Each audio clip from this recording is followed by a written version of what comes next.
এবার তোমার একটা সৎ ভাই হবে, তারপরে এই সব কিছুর ভাগ হবে। আমি বাবা এই বাড়িতে আর থাকবো না। মিল্কি দাঁড়াও, বাবা তুমি এক্ষুনি ওকে বিদায় করো।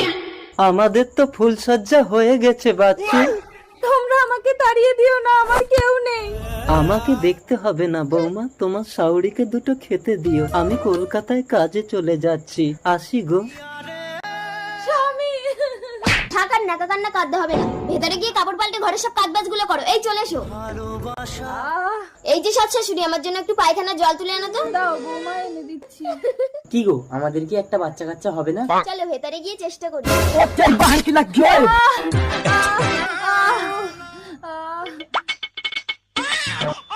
ছেলে হয়েছে, কিন্তু দুঃখিত বাচ্চার মাকে বাঁচানো যায়নি।